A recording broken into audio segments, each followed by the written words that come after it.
Oh, hey YouTube, what are you doing? Get over here and watch this posing now! Hey guys, what's up? It's the Tominator here. Got another great old school poser lined up for you today. I'm talking about none other than the legendary Frank Zane, a man who I personally like to think of as the father of aesthetics. Now, you Google that term and you see a bunch of pages of Z's pop up. Like, what the fuck? This guy's a rookie and a noob compared to Zane. I mean, Frank's literally old enough to be his father, and was competing and winning Sandouts a decade before the kid was even born. So yeah, no disrespect, and may he rest in peace, but Zane over Z's any day of the week as far as I'm concerned. Now, even though there were other aesthetic guys before him, like Steve Reeves or Larry Scott, Frank Zane, for me, was the guy who really pioneered the aesthetic movement. When he won the Mr. Olympia for the first time in 1977, it represented a changing of the guard, at least temporarily, from the reign of mass monsters like Arnold and Sergio, to a leaner, cleaner, and more naturally attainable physique. Anyway, enough background, let's get to the point of the video. So what made Frank Zane such a great poser?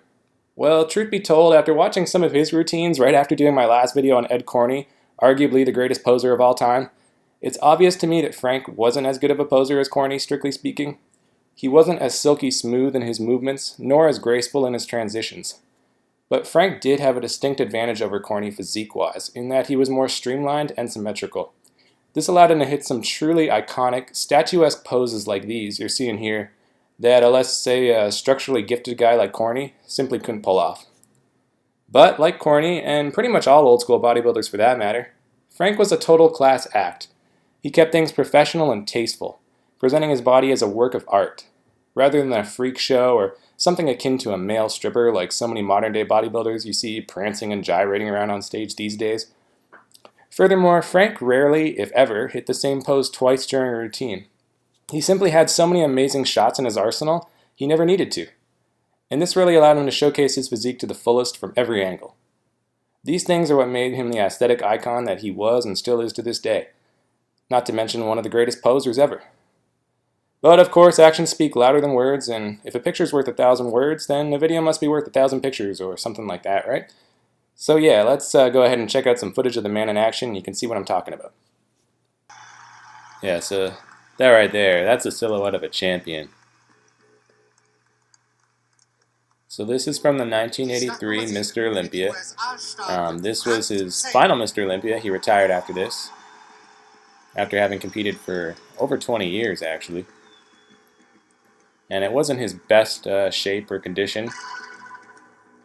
Yeah, you can see him already right off the bat getting into these iconic shots. See how he just kind of turns as if he's like a statue or something. He's like one of those cars at the auto show rotating on the platform, you know what I'm saying? Like a work of art.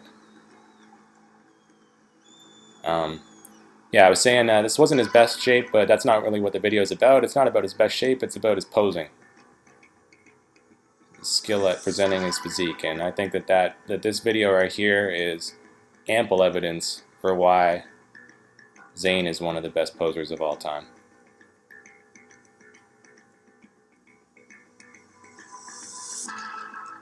And he did look pretty good. Now he was always he was probably, I believe, the lightest Mr. Olympia ever, the leanest guy.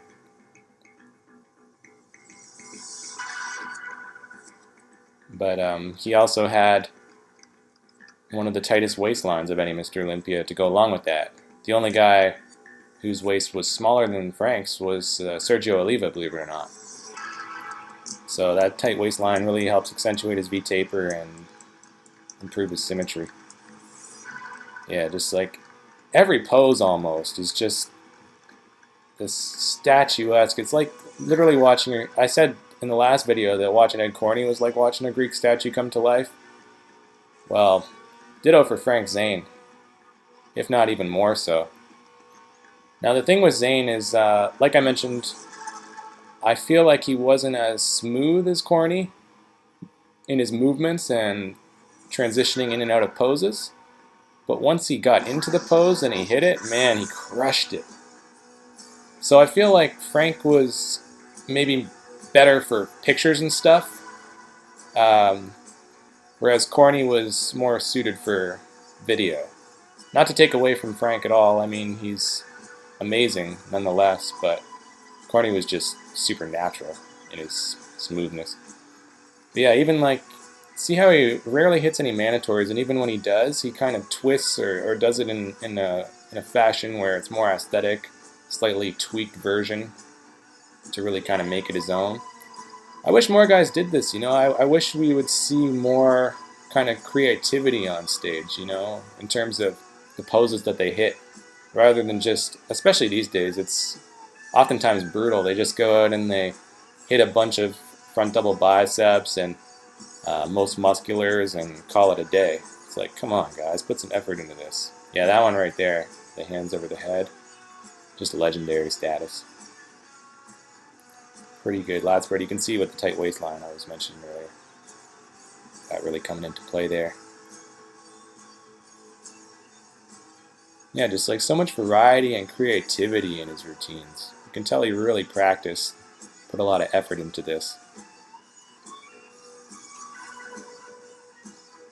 The thing I like too about these old school routines is, you know, they pick a song and they stick with it, damn it. Like, it's like, nowadays the guys go through like a new song every 10-15 seconds. It's like being in a dance club or something. Like, I get that a lot of people have ADD these days, don't have an attention span, but I feel like these routines where they just pick one song and stick with it can be more powerful, more impactful. Yeah, that's probably my favorite pose of his, but this one right here is definitely the most iconic. He was the guy who hit the vacuum the best. He owned that pose. That was his pose. Anyway, that's his routine. Thanks for watching, guys. I hope you enjoyed it. Feel free to leave a comment, a like, subscribe for more. I'm the Tominator signing out. I'll be back.